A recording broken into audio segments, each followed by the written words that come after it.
உலகெங்கும் வாழும் மாதா தொலைக்காட்சியின் நண்பர்களே, உங்கள் அனைவரையும் வாழ்வு தரும் இறைவார்த்தை என்னும் நிகழ்ச்சிக்கு தந்தையர்கள் நாங்கள் மிகுந்த அன்புடன் வருக என்று வரவேற்கின்றோம். அன்புமிக்கவர்களே, இன்று தூய ஆவியார் பெருவிழா. இது பெந்தகோஸ்து பெருவிழா என்றும் அழைக்கப்படுகிறது. யூதர்கள் தங்களுடைய சமயத்தில் 3 பெரும் விழாக்களை கொண்டாடினார்கள். 1 பாஸ்கா விழா, 2 பெந்தகோஸ்து விழா, 3 கூடார திருவிழா. பாஸ்கா விழா நமக்கு தெரியும். அது எகிப்தின் அடிமைத்தனத்திலிருந்து அவர்கள் கடந்து வந்த கடத்தல் விழா. அதைத்தான் நாமும் பாஸ்கா விழா என்று கொண்டாடுகிறோம். 2வது அதைத் தொடர்ந்து வருகிற 50வது நாள் விழா. அது அறுவடையின் விழா, முதற்கனியின் விழா. மேலும் சீனாய் மலை அடிவாரத்தில் இஸ்ரேல் மக்களோடு கடவுள் உடன்படிக்கை செய்து கொண்டதை நினைவு கூறுகிற ஒரு நன்றி விழா என்றும் அவர்கள் கொண்டாடினார்கள். இன்னொன்று அவர்கள் கொண்டாடிய கூடார திருவிழா. வயல்வெளிகளில் அவர்கள் அமர்ந்து கொண்டாடி ஆண்டவருக்கு பலன்களை படைத்த அந்த ஒரு விழா. அதில் இந்த 50வது விழா பல விழாக்களை உள்ளடக்கிய ஒரு விழாவாக வருகிறது. அந்த நாளில்தான் தூய ஆவியார் இறங்கி வந்து சீடர்களுக்கு ஒரு புது வாழ்வு தருகிறார். சீடர்களை துணிவு மிக்கவர்களாக ஆக்குகிறார். அதைத் தொடர்ந்து ஒரு புது மலர்ச்சி, புது அமைப்பு, புது இயக்கம் உண்டாகிறது. அந்த புதிய ஆரம்பம், அந்த புதிய வசந்தம், அதுதான் திரு அவையின் தொடக்கமாகவும் அமைகிறது.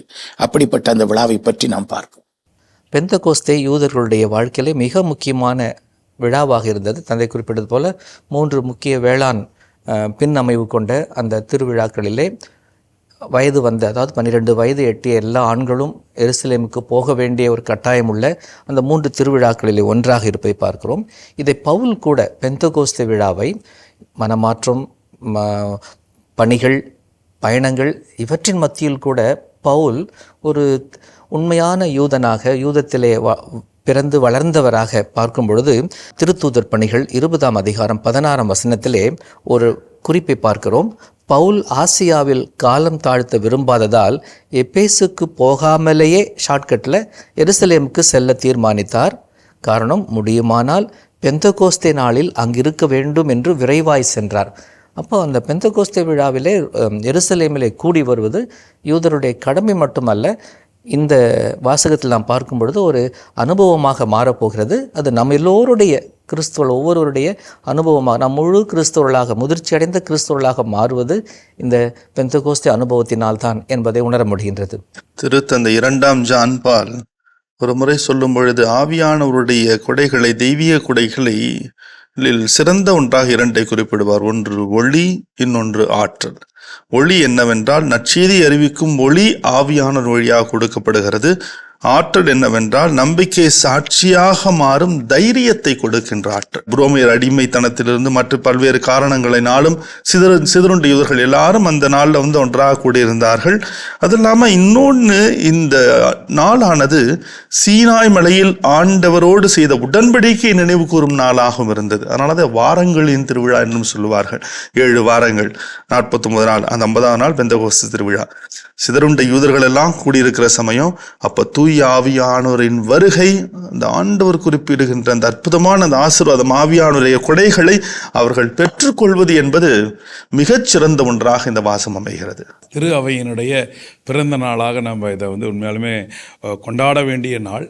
பல நேரத்தில் நம்ம கத்தோலிக்க விசுவாசத்தில் நம்ம முக்கியத்துவம் அதிகமாக மீட்பர் இயேசுவை, அவரை பற்றிய செய்தி, அவரை பற்றிய தியானம், இப்படியே போகிறோம். எங்கேயோ நம்ம இந்த தூய ஆவியானவருக்குரிய முக்கியத்துவத்தை இன்னும் கொஞ்சம் அதிகமாக தருவதற்கு, புரிந்து கொள்வதற்கு, உணர்வதற்கு இந்த நாளை உண்மையாலுமே நம்ம பயன்படுத்தணும் அப்படிங்கிறத நம்ம உணர முடியுது. ஏன்னா தந்தை, மகன், தூய ஆவியார் மூவரும் ஒன்றுக்குள் ஒன்றாக இருக்கிறார்கள். இது என்ன சொல்லுவார்னா, ஆஸ்கர் ரொம்ப ஆர்ச் பிஷப் அழகாக சொல்கிறாரு, திரு அவையில் அனுதினமும் பெந்தகோஸ்து நிகழ்ந்து கொண்டிருக்கிறது. அப்போ ஒவ்வொரு நாளுமே இந்த பெந்தகோஸ்து அனுபவம், இந்த தூய ஆவியின் அனுபவத்தை நம்ம உணர்வதற்கான ஒரு தூண்டுதல். ஏன்னா நம்ம இயேசு மீட்பர்ன்னு சொல்கிற மாதிரி இந்த பாராக்லேட் துணையாளரை அனுப்புவேங்கிறதுல நிறைய இருக்குது. வெவ்வேறு இடத்துல நம்ம அதை வாசிக்கிறோம். அவர் ஒரு ஆலோசகராக, ஒரு உதவியாளராக, அவர் ஒரு ஆறுதலை தருபவராக, உற்சாகம் ஊட்டுபவராக, செயல்பட வைப்பவராக, முடிவெடுக்க துணை புரிவராக, தேர்ந்து தெளிய துணை புரிவராகன்னு நிறைய பார்க்க முடியுது. தூய ஆவியானர் துணையாளர். என்ன துணையாளர்? நம்முடைய வாழ்வதற்கான எல்லா விஷயத்துக்கும் இயக்கம் தருகிறவராக இருக்கிறார். அப்படிங்கிறத இன்றைய நாளில் அதிகமாக தியானிக்கிறதுக்கு இந்த வாசகங்கள் துணையாக இருக்கிறது. இந்த பெருவிழாவை யூதர்கள் எபிரேய மொழியிலே ஷாவூத் என்று சொன்னார்கள், கிரேக்க மொழியிலே பெந்தகோஸ்தே என்று அழைக்கின்றோம். இது ஒரு வேளாண் திருவிழா என்று சொன்னோம். அறுவடை திருவிழா, குறிப்பாக பார்லி அறுவடை செய்யப்படுகின்ற திருவிழாவை பாஸ்கா விழாவாகவும், கோதுமை அறுவடை செய்யப்படுகிற திருவிழாவை இந்த பெந்தகோஸ்தேவாகவும் அவர்கள் கொண்டாடினார்கள். ஏன் இந்த பெந்தகோஸ்தே யூத திருவிழாவிலே இந்த ஆவியானவருடைய அனுபவ கொண்டாட்டம் தரப்படுகிறது என்று பார்க்கும் பொழுது, அது பின் அமைவை பார்க்கும் பொழுது, வயல்வெளியில் இருக்கின்ற எல்லா அறுவடை கதிர்களும் ஒன்று சேர்க்கப்படுகின்றன. அதுபோல ஏற்கனவே தந்தை ஜூட் குறிப்பிட்டது போல யூதர்கள் அனைவரும் அங்கு ஒன்று சேர்க்கப்பட்டு எல்லோருமே யூதர்கள், ஆனால் பல நாட்டிலிருந்து பல மொழி பேசுபவர்களாக வருபவர்கள். அவர்கள் எல்லோரும் ஒரு மொழி கேட்கின்ற அந்த இறை அறிவுக்கும் ஞானத்திற்கும் இறை அரசினுடைய அறிவிப்புக்கும் எல்லோரும் ஒன்று சேர்க்கப்படுகிறார்கள். தொடக்க நூலில் நாம் படிக்கின்ற பாபேல் கோபுர நிகழ்வினுடைய மாற்றாக மருந்தாக இதை பார்க்கின்றோம். ஒன்று. இரண்டாவது, யூதர்கள் இந்த பெந்தகோஸ்து விழாவிலே இன்னொரு கருத்தையும் நாளடைவிலே சேர்த்து கொண்டார். தொடக்கத்தில் இல்லை, நாளடைவிலே. அது அந்த உடன்படிக்கை செய்து கொள்ளப்பட்டு அந்த சட்டம் அவர்களுக்கு கொடுக்கப்பட்டது சீனாய் மலை அடியிலே. அதை அவர்கள் ஆண்டுதோறும் நினைவு கூறுகிற ஒரு நாளாகவும் இந்த பெந்தகோஸ்தை அவர்கள் அமைத்து கொண்டார்கள். அன்றைக்கு அங்கு கிடைத்த அந்த கார்மேகம், மின்னல், பேரொலி, பிறகு எக்கால ஒலி, நெருப்பு, மின்னல், இவை போன்ற இந்த அடையாளங்கள் எல்லாம் நமக்கு யாவேயுடைய பிரசன்னத்தை, கடவுளுடைய ஒரு உடனிருப்பை, அனுபவ ஒரு உடனிருப்பை அது வெளிப்படுத்தின. அதை போன்று இங்கு நடப்பதாக லூக்கா நற்செய்தியாளர் பதிவு செய்வதை நாம் இன்றைக்கு கவனத்தில் கொள்ளுதல் வேண்டும். விடுதலை பயண நூல் 19ஆம் அதிகாரம் 16-18. ஆண்டவர் தன்னுடைய கட்டளையை கொடுத்த பொழுது அந்த நெருப்பின் வழியாக அதை உறுதிப்படுத்தினார். அதே போல இந்த பிளவுற்ற நாவுகள் வழியாக தூய ஆவியானவருடைய பணியை இங்கே உறுதிப்படுத்துகிறார். அதற்கு மேலே அங்கே நெருப்பு ஒரு சேர வந்தது, ஒரே இடத்தில் இருந்தது. ஆனால் இங்கே பலதரப்பட்ட மக்கள் மத்தியில் வந்தது. அதனால தான் ஏன் நெருப்பு போன்ற நாவுகள் என்பதற்கும் விளக்கம் கொடுப்பார்கள். அதோடு சேர்த்து இன்னொரு இறை வார்த்தையும் மிக மிக முக்கியம். ஆனால் பேதுரு தன்னுடைய அருளுரையில் சொல்லுவார். அது யோவேல் புத்தகம் 2ஆம் அதிகாரம் 28-29 வசனங்களில் சொல்லுவார், எல்லோர் மேலும் தூய ஆவியை பொழிவேன் என்று சொல்லி. அப்போ யார், ஆண் பெண் வேறுபாடு எதுவுமே வேறுபாடு இல்லாமல் ஒற்றுமையை பலப்படுத்துகின்ற ஆவியானவர் வருவார். அதே தான் தன்னுடைய ஆண்டவரும் லூக்கா நற்செய்தி 3:16 திருமுழுக்கு யோவான் உரைத்தது, தூயாவி என்னும் நெருப்பினால் வருகின்ற மெசியா திருமுழுக்கு கொடுப்பார். எல்லா இறை வார்த்தைகளும் இந்த வாசகத்தில் நிறைவேறுவதை பார்க்கலாம். உதாரணத்துக்கு மேகம், அங்க இருக்கின்ற பெருங்காற்று, பழைய ஏற்பாட்டில் விடுதலை பயண நூல், அந்த பிளவுற்ற நாவுகள் வழியாக, அதுவும் பழைய ஏற்பாட்டிலுடைய அந்த சீனாய் மலையில் உடன்படிக்கை செய்து கொண்டது. ஏன் பிளவுற்ற நாவுகள்? ஏனெனில் அது தூய்மையினுடைய அடையாளம், ஆற்றலினுடைய அடையாளம், மக்களை அந்த நேரத்தில் ஒன்று சேர்ப்பதனுடைய ஒற்றுமையினுடைய அடையாளம் என்று பல்வேறு கருத்துக்களை நம்ம பார்க்கலாம். அப்படிப்பட்ட தூய ஆவியானவர் அந்த பெந்தகோஸ்து நாளில் உலகளாவ அங்க இருக்கிறவங்களுக்கு தான் தந்தையவர்கள் சொன்னார் பாருங்களேன், எல்லாம் அந்த கதிர்கள்லாம் ஒன்று சேர்த்து அறுவடை செய்வாங்க. இங்கே நம்பிக்கை அறுவடை செய்யப்படுகிறது. உண்மையில அப்படியே ஆன்மாக்களும் அறுவடை செய்யப்படுகிறதாக இருக்கிறது. ஏற்கனவே 3000 பேருக்கு மேலே அப்படிங்கிற மாதிரி இப்போ அவ்வளோ பேர் ஒரே நாளில் இவ்வளோ பேருடைய மனமாற்றம் நடக்கிறது. இங்கே இன்னொரு மனசுக்கு ஒரு ஆச்சரியம் தர்றது, பாபேல் கோபுரம் நிகழ்வு நமக்கு தெரியும். தொடக்க நூலில் 11ஆவது அதிகாரத்தில் வாசிக்கிறோம். அங்கே கடவுள், அங்கே 9வது வசனத்தில் வாசிக்கிறோம், அங்கே ஆண்டவர் உலகெங்கும் வழங்கி வந்த மொழியில் குழப்பத்தை உண்டாக்கினார், அங்கிருந்து அவர்களை ஆண்டவர் உலகம் முழுவதிலும் சிதறண்டு போகச் செய்தார் அப்படின்ட்டு அங்கே குழப்பத்தை உருவாக்கினார்.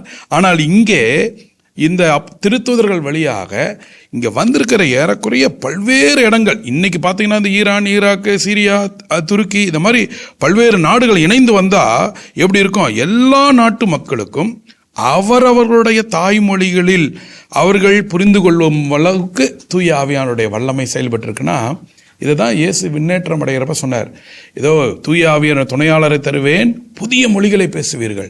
அது தூய ஆவியின் மொழி என்பது நாம் பேசுவது ஒன்றாக இருக்கும், ஆனால் கேட்பதற்கு அவரவருடைய உள்ளத்திற்கு அவருடைய தாய்மொழியிலேயே கேட்க வல்ல ஒரு மாபெரும் அதிசயம் இங்கே நடக்கிறதையும் நம்ம பார்க்குறோம். இங்கே வருகின்ற அடையாளங்களாக நாம் பார்க்கின்றோம், திடீரென்று கொடுங்காற்று வீசுவது போன்று. காற்று அந்த ஆவியை குறிக்கின்ற ஒரு அடையாளமாக நாம் பார்க்கின்றோம். ஏற்கனவே நிக்கோதேமியிடம் ஆண்டவர் பேசும் பொழுது, காற்று எங்கிருந்து வருது, எங்கே செல்கிறது என்று தெரியாது, அதுபோல்தான் ஆவியானவர் என்று நேரடியான ஒப்புவமை செய்கின்றார் இயேசு. நேரடியான ஒப்புவமை செய்கிறார் இயேசு. எனவே காற்றை ஆவியானவருக்கு ஒப்பிடுவது வழக்கம். ஆனால் இங்கு அது கொடுங்காற்று வீசுவது போன்ற ஒரு வல்லமை நிறைந்த காற்று, அது அசைக்கின்ற காற்று, ஆக்கிரமிக்கின்ற ஒரு ஆற்றலாக ஆவியானவர் அங்கு இறங்கி வருவதை பார்க்கும், சக்தியாக வருகிறதை பார்க்கின்றோம். அதே போல் அடுத்த அடையாளம் ஒரு இரைச்சல் வானத்திலிருந்து உண்டாகியது என்று சொல்லப்படுது. இரைச்சல், நாய்ஸ் என்று சொல்கிறோம். அதுவும் இறுதிகால நிகழ்வுக்கு காட்சி இயலிலே அது அடிக்கடி வரும். அப்போகலிப்டிக் என்று சொல்கிற அந்த காட்சி இயலே அடிக்கடி வரும். கடவுள் வரும் பொழுது அந்த பேர் இரைச்சல் வருகின்றது. அந்த பேரிரைச்சல் வரும் பொழுது ஒரு விதமான புரட்டுதல் ஏற்படும். அது நம்ம கலகம், குழப்பம் என்று சொல்லலாம். எதிர்மறையாக, நேர்மறையாக சொல்லும் பொழுது ஒரு விதமான புரட்டுதல், ஒரு விதமான குழப்பம் ஏற்பட்டு அதில் தெளிவு ஏற்படுவது. அந்த ஆவியானவர் ஒரு விதமான அசைவை ஏற்படுத்துகிறார், ஒரு விதமான தாக்கத்தை ஏற்படுத்துகிறார் என்பதை இந்த கொடுங்காற்றும் அந்த இரைச்சலும் வானத்திலிருந்து உண்டாகி நினைவுபடுத்துவதை நாம் பார்க்கின்றோம். அப்பொழுதுதான் தந்தை சொன்னது போல் அந்த நெருப்பு ஒரு நெருப்பு, ஆனால் பிரித்து கொடுக்கப்படுகிறது. பலராக இருக்கின்றார்கள், பல கொடைகள் ஒவ்வொருவருக்கும் கொடுக்கப்படுகிறது. அது ஒவ்வொருவருக்கும் பலவிதமான கொடைகள் அதாவது ஆவியுடைய சிறப்பு தன்மை அவ்வாறு பிரித்து கொடுக்கப்பது, பகிர்ந்து கொடுக்கப்படுகிறது.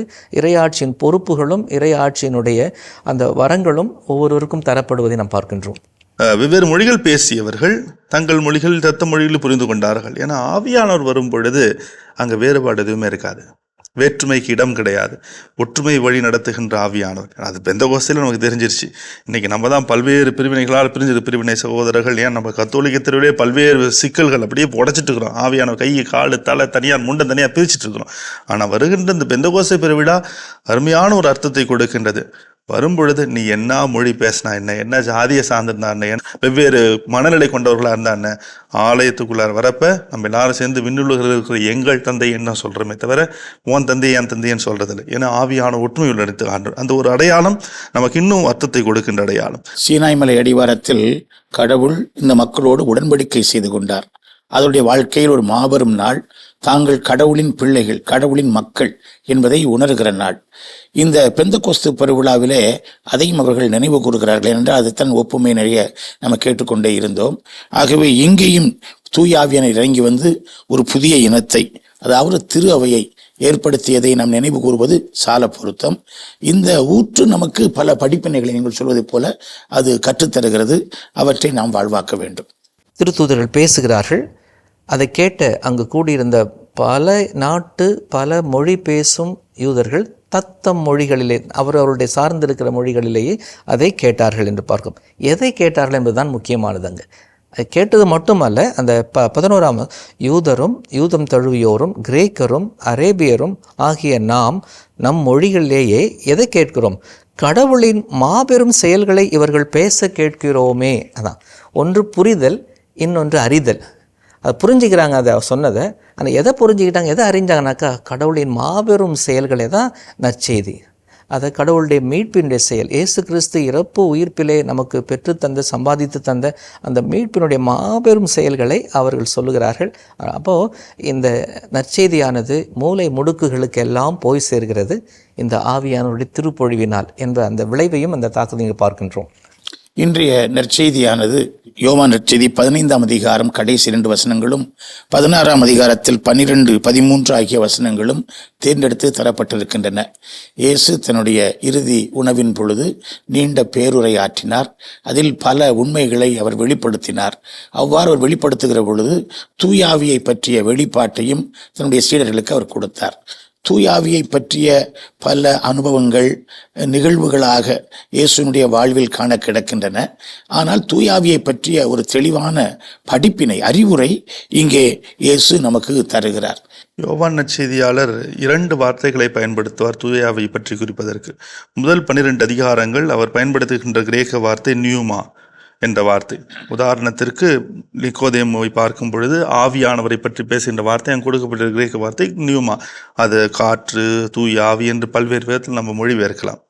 ஆனால் இந்த இடங்களில் யோவான் நற்செய்தியினுடைய சிறப்பு என்னவென்றால், தந்தையர்கள் அதனுடைய விளக்கத்தை அருமையா சொன்னாரு. இந்த பாராக்லேட் என்ற வார்த்தை, இந்த வார்த்தையினுடைய அர்த்தம் பல்வேறு அர்த்தங்கள். ஒன்று, துணையாளர், எனக்காக வாதிடுபவர். அதனாலதான் திரு அவை தந்தையர்கள் புனித அகுஸ்தினார் அவர்கள் இந்த வார்த்தையை அட்வகாத்துஸ் என்று சொல்லுவார். அட்வொகேட், எனக்காக வாதிடுபவர். என்ன வாதிடுறாரு? 14ஆம் அதிகாரத்துல படிக்கிறப்ப தெரியும், இந்த உலகம் இயேசுவை குற்றவாளி என்று தீர்ப்பிட்டு விட்டது. அப்ப தீர்ப்பு முடிஞ்சிருச்சு. அப்ப தூய ஆவியானவர், இந்த பாராக்லீட், துணையாளர் வரும் பொழுது அந்த தீர்ப்பையே மாற்றி அமைப்பார். இயேசு அல்ல குற்றவாளி, மாறாக அவரை தீர்ப்பிட்ட உலகம்தான் குற்றம் செய்தது. அவரை ஏற்றுக்கொள்ள மறுத்தது தீர்ப்பிடுவார். அதன் வழியாக அவர்கள் சான்று பகர்வார்கள். நமக்கு என்னன்னா, துணையாளர் உண்மையை வெளிப்படுத்துகின்ற தூய ஆவியார். உண்மையிலே இந்த ஆவியானவருடைய செயல்பாடு நீங்கள் சொன்ன மாதிரி அந்த துணையாளருங்கிறத வேறு விதமாக நம்ம பிரித்து பார்க்க முடியுது. அதில் இந்த துணையாளர் நமக்கு என்ன செய்கிறாரு? நம்மளைய சான்று பகர வைக்கிறார், சாட்சியாக மாற்றுகிறார். நம்ம வாழ்க்கையே நீங்கள் சொன்ன மாதிரி அந்த ஒரு இடி சத்தங்கிறது புரட்டுற மாதிரி வாழ்க்கையை அது புரட்டி போடுது. அப்படியே சாட்சிகளாக மாறுகிறார். அப்போ சாட்சிகளாக மாறுவதற்கு இந்த தூய ஆவியானவர் என்னென்னலாம் நமக்கு செய்கிறாரு அப்படிங்கிறத இன்னுமே விளக்கமாக நம்ம யோசித்தோம்னா, தூய ஆவியானவரை பல்வேறு விதத்தில் சொல்கிறாங்க. ஒன்று, நமக்குள் குடிகொள்ளுகிற கடவுள், நமக்கு வலுவூட்டுகிற கடவுள், நம்மை புனிதப்படுத்துகிற கடவுள். அதனால தான் நம்ம வந்துட்டு திருவருட்சாதனங்கள் அருளடையாளங்கள் 7 அப்படின்னா, அந்த அருளடையாளங்கள் 7லையுமே ஆவியானவர் தான் அங்கே முழுமையாக செயல்பட்டு அந்த ஒரு புனிதப்படுத்துகிறார். ஒவ்வொன்றுலையுமே நம்ம பார்க்குறோம். அடுத்தது, கற்றுக் கொடுக்கிற ஆவியானவராக இருக்கிறார், வழி நடத்துகிற ஆவியானவராக இருக்கிறார். நம்ம இயேசுவே ஆண்டவர் என சொல்ல வைப்பது கூட, 1 கொரிந்தியர் 12 வாசிக்கிற 3வது வசனத்தில் இயேசுவே ஆண்டவர்னு சொல்ல வைப்பது கூட தூய ஆவியானவர் தான். அப்படின்னா இந்த துணையாளர் இன்றி நம்மால் உண்மையான கிறிஸ்துவ வாழ்க்கையை வாழவே முடியாது. யோவான் ஆண்டவருடைய அந்த பிரியாவிடை நிகழ்வை விவரித்து சொல்வார். அதாவது ஆவியானவர் பற்றி தன்னுடைய பிரியாவிடை உரையிலே இயேசு ஆங்காங்கு சொல்வதன் நோக்கம், நான் போகிறேன், நீங்கள் சொன்னது மாதிரி என்னுடைய தொடர்ச்சியாக நீட்சியாக நீங்கள் இருக்க போகிறீர்கள், சாட்சிகளாக இருக்க போகிறீர்கள், அங்கே செயல்பட போவர் ஆவியானவர். அப்போ ஆவியானவர் உங்களுக்கு என்ன செய்வார் என்பதை சொல்லும் பொழுது தன்னுடைய அந்த அடையாளத்தை, இயேசு யார் என்பதை நினைவுபடுத்தி கொண்டே இருப்பார். இயேசு என்ன சொன்னார் என்பதை நினைவுபடுத்தி கொண்டே இருப்பார். இயேசு எதை செய்தாரோ அதை செய்வதற்கு வேண்டிய ஆற்றலையும் சக்தியும் சீடர்களுக்கு கொடுப்பார் என்பதை அந்த பிரியாவிடை உரையிலே இயேசு திரும்ப திரும்ப ஆங்காங்கு ஒரு பல்லவி போல தூய ஆவியாரை கொண்டு வந்து நிறுத்துவது மிக அருமையாக பார்க்க முடிகிறது. ஆவியானர் தனியாக ஒரு ராஜாக நடத்தப் போவதல்ல. அதைத்தான் இயேசு தெளிவாகவே சொல்லிவிடுவார். அவர் தாமாக எதையும் பேச மாட்டார், தாம் கேட்பதையே பேசுவார். வரப்போகிறவற்றை உங்களுக்கு அறிவிப்பார். அவர் என்னிடமிருந்து கேட்டு உங்களுக்கு அறிவிப்பார். இவ்வாறு அவர் என்னை மாட்சிப்படுத்துவார் அப்படின்னு சொல்லுகிறார். ஆகவே தந்தையினுடைய அனுப்புதலுக்கும் மகனுடைய பணிகளுக்கும் அதை தொடர்ந்து வரப்போகிற ஆவியானுடைய செயல்பாடுகளுக்கும் ஒரு தொடர்ச்சி இருக்கிறது. அதில் குழப்பம் இல்லை. இன்றைக்கு நாம் சபைகளை அவருடைய குழப்பத்தை நினைத்து பார்க்கிறோம், ஆனால் உருவாக்குகிறோம். ஆனால் அங்கே கிடையாது. அவர்களுடைய செயல்பாடுகள் தொடர்ச்சியாக இருக்கின்றன. தந்தையர்கள் அழகாக குறிப்பிட்டார்கள், இயேசுவில் விளைந்த மீட்புக்கு, இயேசுடைய பாடுகள், இறப்பு, உயிர்ப்பினால் நமக்கு கிடைத்த அந்த மீட்புக்கு நம்மை சான்று பகர செய்கிறவர், அதில் நம்மை நிலைநிறுத்துகிறவர், அதில் நம்மை உறுதிப்படுத்துகிறவர் ஆவியானவர். அவருடைய வேலை அந்த வேலை. ஆகவே இயேசு நம்மை தனித்தனியாக விட்டுவிடவில்லை. ஆவி நமக்கு ஒரு பெருந்துணையாக, ஒரு அட்வொகேட், வழக்கில் நான் குற்றவாளியா இருக்கிறேன், ஆனால் எனக்காக பரிந்து பேசுகிற ஒரு வழக்கறிஞர், அவர் ஒரு வழக்கறிஞராக அவர் இருக்கிறார் அப்படிங்கிறது ரொம்ப அருமையான ஒரு நம்பிக்கையை ஊட்டுகிறது உள்ளத்துல. அந்த மக்களுடைய நம்பிக்கையை அறுவடை செய்யும் வண்ணமாக கொடுத்திருக்கிறது சால சிறந்தது. அதான் நீங்கள்லாம் குறிப்பிட்டது போல ஒரு அருமையான பண்பு. ஒன்று, துணையாளர் இயேசுனுடைய பணியினுடைய தொடர்ச்சி. தனியாக ஒரு அரசாங்கத்தை கட்டி அமைச்சு நான் தான்ப்பா என் பின்னாடி தான் வரணும் அப்படின்னு சொல்றதுக்காக வரல. இயேசு விட்டு சென்ற பணியினுடைய தொடர்ச்சி. அதான் முதலாக பார்க்குறோம். ரெண்டாவது, இன்னைக்கு வாசகத்தில் பார்க்குறப்ப சான்று பகிர்தல். இங்கே 2 சான்று நடக்குது. ஒன்று, அவர் வரும்போது என்னை பற்றி சான்று பகர்கிறார், நீங்களும் சான்று பகர்வீர்கள். அது ஆவியானவருடைய துணையோடு. அப்போ டபுள் விட்னஸஸ். எப்போதுமே நமக்கு தெரியும், ஒரு 2 சான்று அப்படின்னு வரப்ப அது எவ்வளவு அத்தன்டிசிட்டி, எவ்வளவு நம்பகத்தன்மை அதிகமாக இருக்கும் அப்படின்னு மையப்படுத்துகின்ற வண்ணமாக. மூணாவது, இந்த துணையாளர் ஒரு உறவு பாலம். ஏன்னா தந்தைவர்கள் குறிப்பிட்டது போல இது இயேசுனுடைய பிரியாவிடை. நான் உங்களை திக்கற்றவர்களாக விட மாட்டேன், ஒரு துணையாளரை அனுப்புவேன் அப்படின்னு சொல்றாரு. ஏன்னா இயேசு அவங்களை விட்டு போறாருன்ற ஒரு மனக்கலகம், குழப்பம் இருந்தது. ஆனால் என்னன்னா அந்த குழப்பம் அவர்கள் மத்தியிலிருந்து நீங்கும் வண்ணமாக துணையாளரை அனுப்புகிறார். அதனாலதான் அந்த உறவு பாலம் இயேசு தூய் ஆவி அப்படின்னு சொல்லிட்டு நமக்கும் இயேசுக்கு இருக்கிற உறவு அருந்து போலப்பா. அந்த உறவு பாலமாக இருந்து நம்ம இயேசுவோடு இணைக்கின்றவர் தூய் ஆவியானவர். சீடர்களை இணைத்த அதே ஆவியானவர் நம்மையும் இணைக்கிறார். இது மூன்றாவது. நான்காவது, இந்த துணையாளரோடு இயேசுடைய 2ஆம் வருகையும் ஒப்பிடலாம். அது யோவான் இறக்கும் முன்பாக இயேசு வந்து விடுவார், 2ஆம் வருகை நடைபெறும் நம்பிட்டு இருந்தாங்க. ஆனா நம்ம நடைபெறல. அதனால பல கேளிக்கைகளுக்கும் ஏளனத்திற்கும் ஆளானார்கள். ஆனா அதெல்லாம் உடைக்கும் வண்ணமாக இந்த தூய ஆவியானவர் ஏற்கனவே வந்து விட்டார், 2ஆம் வருகைக்காக உங்களை தயாரித்து கொண்டிருக்கிறார். அதே நேரத்துல நீங்க வானத்தை அண்ணாந்து பார்த்துட்டு இருக்காதீங்க, ஏற்கனவே துணையாளர் வடிவில் கிறிஸ்தவர்களின் உள்ளத்தில் தூயாவியானவர் வந்து விட்டார் என்பதை உறுதிப்படுத்தும் வண்ணமாக அமைகிறது. இன்னைக்கும் படிக்கிறப்ப அப்ப ஆவியானவருடைய துணை எனக்கு எப்போதுமே இருக்குது. இயேசுவோட நீ என்கிட்ட கூட்டிட்டு போறார். நான் தனியா இல்லை, நான் அனாதையா இல்லை, நான் ஆதரவற்றவனா இல்லை. எனக்காக ஒருத்தர் இருக்கிறார்னா ஆவியானவர் இருக்கிறார். எனக்காக ஒருத்தர் பரிந்து பேசுறாருன்னா ஆவியானவர் பரிந்து பேசுகிறார். அதனால அந்த ஒரு ஆவியானவருடைய அனுபவம்ன்றது, நீங்க சொன்னீங்கல்ல, ஒவ்வொரு திருப்பலியுமே ஒரு பெந்தகோஸ்த். ஆஸ்காரம் வேற சொன்ன அருமையான வார்த்தைகள். ஒவ்வொரு திருப்பலியுமே பெந்தகோஸ்த் அனுபவமாக அமையும் பொழுது அந்த திருப்பலியில் எனக்கு கிடைக்கின்ற அற்புதமான ஆற்றல் ஆவியின் வடிவில் கிடைக்கின்றது. இந்த ஆவியானவர் உண்மையை வெளிப்படுத்துகிறவர். அதனால தான் இந்த உண்மை தான் நீங்கள் சொன்னதெல்லாம். அந்த முழு மீட்பின் வரலாறு தந்தை தனியாக, இயேசு தனியாக, ஆவியானவர் தனியாக, அல்லது இறையாட்சி அது தனியாக இது தனியாலாம் இல்லை. அந்த முழு உண்மை என்ன அப்படிங்கிறதை வெளிப்படுத்தி இயேசுவே ஆண்டவர், இயேசு உயிர்த்து விட்டார், இயேசுவுக்கு சாட்சி நீ அப்படின்னு நம்மளைய ஒரு உந்து சக்தியாக அந்த உண்மைக்கேற்ற வாழ்க்கையை அழைத்து செல்வது இந்த தூய ஆவியானவர் தான். அதுதான் நம்ம பார்க்குறோம். இதில் திருத்தூதர் பணியில் 17வது அதிகாரம் 28வது வசனம் ரொம்ப அழகாக இருக்கும். நாம் வாழ்வது, இயங்குவது, இருப்பது எல்லாமே ஆவியானவருடைய வல்லமையில தான் நம்ம வாழ்ந்துட்டு இருக்கிறோம், இயங்குகிறோம். அதனால தான் ஏக்கமளிக்கும் ஆவியன்னு ஒரு அற்புதமான பாடல் நம்ம பாடுவோம். அப்போ ஆவியானவரோடு இருக்கும் பொழுது நாம் உண்மை உள்ளவராக மாறுகிறோம். ஆனால் இந்த கத்தோலிக்க திருவிழா நம்ம ஒருவேளை இந்த பிரிவினை சகோதரர்கள் வந்துட்டனால, அவங்க ஆவியானவரை பற்றி அதிகம் பேசுகிறனால ஒருவேளை நம்ம பேசாம விட்டோமா என்னன்னே புரியல. எங்கேயோ ஆவியானவரை முக்கியப்படுத்தாமல் நம்ம மரியா அன்னைக்கு கொடுக்குற முக்கியத்துவம், நம்ம புனிதர்களுக்கு கொடுக்குற முக்கியத்துவம், திருவிழாக்கள் இதெல்லாம் பயங்கரமாக செய்கிறோம். ஆனால் உண்மையை வெளிப்படுத்துகிற உண்மையான கிறிஸ்தவ வாழ்க்கையினுடைய நாடி நரம்பு இரத்த ஓட்டம் எல்லாம் ஆவியானவராக தான் இருக்கணும். அந்த ஆவியானவரை நாம் உணர வைக்காமலோ அல்லது உணராமலோ அதற்கு முக்கியத்துவம் தராமலோ இருந்துட்டோமோ அப்படின்னு கத்தோலிக்க திரு அவை நம்மளுடைய வாழ்க்கை முறை மீண்டும் ஒரு கேள்வி எழுப்ப வேண்டிய நாளாக இருக்கிறது. ஆவியானவர் எதற்காக தேவைப்படுகிறார்? ஒன்று, இயேசு இன்னும் சொல்ல வேண்டியவை, செய்ய வேண்டியவை, நமக்கு கற்றுத்தர வேண்டிய நிறைய இருக்குது. அவரே சொல்கிறார், நான் உங்களிடம் சொல்ல வேண்டியவை இன்னும் பல உள்ளன. இன்னும் இயேசு எல்லாத்தையும் நமக்கு சொல்லலை. அப்போ அந்த மீதமுள்ள பகுதியை நமக்கு சொல்லிக் கொடுக்கக்கூடியவர் ஆவியானவர். அவர் பாடம் கற்பிப்பவராக, நமக்கு தெளிவூட்டுபவராக, ஒளி ஊட்டுபவராக அவர் இருப்பதை பார்க்கணும். ஒன்று. ரெண்டாவது, அப்படி இயேசு சொன்னதை கூட செய்ததை கூட நான் இன்னும் சரியாக புரிந்து கொள்ள முடியவில்லை. உதாரணம் பார்த்தீங்கன்னாக்கா, இதே யோவான் நற்செய்தி 2ஆம் அதிகாரத்தில் 22ஆம் வசனத்தில் அந்த கோவிலை சுத்தம் செய்யும் பொழுது இந்த கோவிலை அவர் காட்டியது தன்னை, அந்த கோவில், அந்த கல் மண்ணு கோவிலை இல்லை, இந்த கோவிலை இடித்து விடுங்கள் 3ஆம் நாள் எழுப்போம். ஆனால் அவங்க விசாரணையின் போது மாற்றி சொன்னாங்க, இந்த கோவில் இடிச்சு சொன்னாருன்னு சொல்லுவாங்க. ஆனால் அவர் சொன்னதை யோவான் சொல்லுவார், இதை அவர்கள் புரிந்து கொள்ளவில்லை. அவர் இறந்து உயிர்த்த பிற்பாடு, ஆவியானவரை பெற்ற பிற்பாடு தான் அவர் தன்னுடைய உடலாகிய கோவிலை, தன்னுடைய உயிர்ப்பை முன்னறிவித்தார் என்று சொல்லுவோம். இவ்வாறு இன்னும் இயேசு சொல்ல வேண்டியவை, செய்ய வேண்டியவை நிறைய இருந்தது. அதை இவர் நிறைவு செய்வார். அவர் சொன்னது செய்ததையே புரிந்து கொள்ளக்கூடிய ஆற்றலையும் நமக்கு தருவார். அதை அழகாக நீங்கள் சொன்ன மாதிரி அவர் என்ன சொல்கிறாரு, உங்களை முழு உண்மையை நோக்கி வழி நடத்துவார். இந்த முழு உண்மை, இந்த ட்ரூத் அப்படின்னு சொல்லும் போது அது என்னன்னு கேட்டால் அது ஒரு கான்செப்ட், ஒரு ஐடியா, ஒரு கருத்தியல். இதான் உண்மை அப்படி கிடையாது. அது ஒரு ஆள். It is not something but it is somebody. அது ஒரு ஆள். இயேசுதான் உண்மை இல்லையா? சொல்லும் பொழுது உண்மையான நிலை வாழ்வு என்பது என்ன?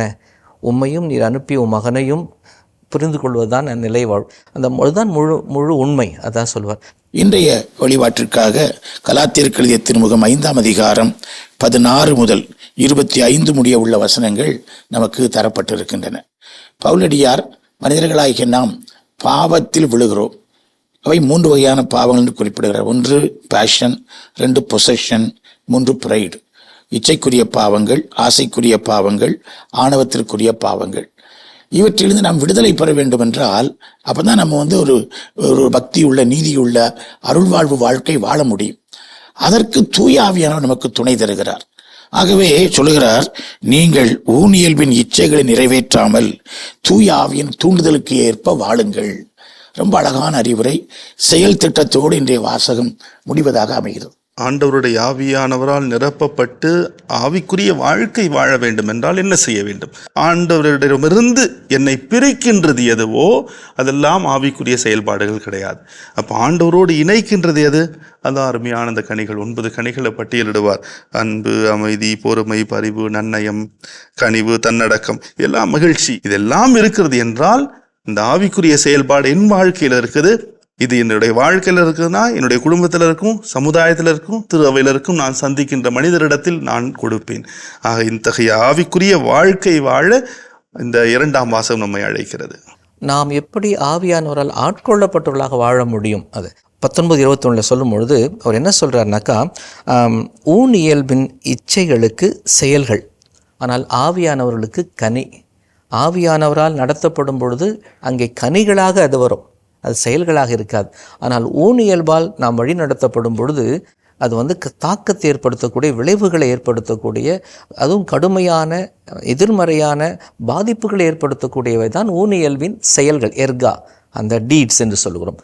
ஆனால் ஆவியானவர் அந்த கனிகள், பழம், அது இனிமை, அது சுவையாக இருக்கும், நம்ம ஊட்டுவிப்பதாகவும் ஊட்டம் கொடுப்பதாக இருக்கும். உண்மையிலுமே இந்த உலகத்தில் நன்மைக்கும் தீமைக்கும் இடையான போராட்டம் எப்பயுமே இருக்கும். அப்படிங்கிறதுக்கு இங்கே மீண்டுமாக அதை பார்க்க முடியுது. இன்றைக்கி மனிதனை ஆண்டவரோடு இணைப்பது, பிரிப்பது, அழகாக சொன்னீங்க. அந்த இயல்பு ஆக்சுவலாக உளவியலில் என்ன சொல்கிறாங்கன்னா, மனித இயல்பு, உலக இயல்பு, தூய ஆவியின் இயல்பு, தீய ஆவியின் இயல்பு, இப்படியும் ஒரு பக்கம் சொல்கிறாங்க. இதில் அந்த தீய ஆவியின் தூண்டுதலால் வர்றது அந்த ஊன் இயல்புகளுடைய செயல்களை சொல்லிட்டு தூய ஆவியின் கனிகளை சொல்கிறாங்க. நான் இப்போ ரீசெண்டாக ஒரு பிரமத சகோதரி திருமுழுக்கு பெறுவதற்காக திருமணத்திற்கு தயாரிப்பில் இதை பற்றி கொஞ்சம் பேசிகிட்டு இருந்தோம். தூய ஆவியானவரை பற்றி சொல்லிட்டு இருக்கிறப்ப இந்த பகுதி அவருடைய கனிகளை பற்றி சொல்லி அதற்கு மாற்றாக இருக்கிற உலக இயல்புகளை பற்றி சொன்னப்போ அந்த பொண்ணு டக்குன்னு சொன்னிச்சு, ஃபாதர், நீ என்ன கேட்டேன், கடைசியில் கேட்டேன், கண்ணு நீ என்ன நினைக்கிற, இன்றைக்கி வகுப்பில் என்ன தெரிஞ்சுக்கிட்ட? ஃபாதர், ஒரு மனுஷன் எப்படி வாழணுங்கிறது, நல்லா வாழணும்னா இந்த பகுதி படித்தாவே போதும் ஃபாதர். இவ்வளோ தெளிவாக இருக்குது. அந்த பிடிக்க ரொம்ப ஆச்சரியம். இவ்வளோ ஒரு தெளிவாக இருக்குன்னா இதுவே ஃபாலோ பண்ணாவே போதுமே, இந்த ஆவியானவர் போதும் எனக்கு அப்படிங்கிற வார்த்தையை சொல்லாமல் சொல்கிற அளவுக்கு இருந்துச்சு. நான் பார்த்தேன். அப்போ தான் சொன்னேன், கண்ணே, புனித ஜான் ஹென்றி நியூமன் ரொம்ப அழகாக சிறிய ஜெபம் சொல்லி தந்தார். கம் ஹோலி ஸ்பிரிட், ஆவியானவரே வாரும். இந்த வார்த்தையை ஒவ்வொரு நிகழ்ச்சியிலையுமே நீ சொல்லுகன்னு ஆவியானவர் உன்னை வழிநடத்துவார். எப்படி இந்த கனிகளை கொடுத்து, கொடைகளை கொடுத்து, வரங்களை கொடுத்து, இந்த 3 சொல்லி தந்தவொடனே அந்த பொண்ணுக்கு புது விஷயமா இருக்குது. வாழ்க்கையே ஏதோ இவ்வளோதான், இதை தெரிஞ்சாவே போதும், இதன்படி வாழ்ந்தாலே போதும்னு அந்த பொண்ணு கன்வின்ஷன் ஆனிச்சு. ஒரு மனசில் ஒரு உறுதிப்பாடு கிடைச்சது. இதுதான் கிறிஸ்தவ வாழ்வு. இன்றைய விழா தூயாவினால் வழிநடத்தப்படுகிற மக்களாக, கிறிஸ்தவர்களாக வாழணுங்கிறதுக்கு ஒரு பெரிய உந்து சக்தியாக இருக்கிறது. பவுலடியார் தன்னுடைய கடிதங்கள் அதிகம் பயன்படுத்துகிற வார்த்தை சால்வேஷன், ரெடம்ஷன், ஜஸ்டிஃபிகேஷன் அப்படிங்கிற வார்த்தைகள். ஆனால் இந்த இடத்தில் தான் அவர் முதல் முறையாக இறையாட்சி அப்படிங்கிற வார்த்தையை அவர் பயன்படுத்துகிறார். அதாவது இத்தகையத்தில் ஈடுபடுவோர் இறையாட்சியை உரிமை பேராக அடைவதில்லை. அப்போ இயேசுவில் தொடங்கிய அந்த இறையாட்சி தொடர வேண்டுமென்றால் ஆவியானவருக்கு நாம் கீழ்ப்படிதல் வேண்டும். ஆவியில் வாழுகிற பொழுது இயேசு விரும்புகிற இறையாட்சியை, அன்பின் ஆட்சியை, இந்த பண்புகள் கொண்ட ஆட்சியை நாம் கட்டி எழுப்ப முடியும். ஆவியனுடைய கனிகளோடு நாம் தூய ஆவியின் குரலுக்கு செவிமெடுத்து நாமும் ஒரு வெற்றியுள்ள சான்று பகருகிற ஒரு வாழ்க்கை வாழ்வோம். அன்பு மிக்கவர்களே, வாழ்வு தரும் இறை வார்த்தை என்னும் இந்நிகழ்ச்சி இத்துடன் நிறைவுக்கு வருகிறது. மீண்டும் அடுத்த நிகழ்ச்சியில் உங்களை சந்திக்கும் வரை உங்களிடமிருந்து அன்புடன் விடைபெறுகிறோம். இயேசுவுக்கு புகழ், இயேசுவுக்கு நன்றி. மரியே வாழ்க.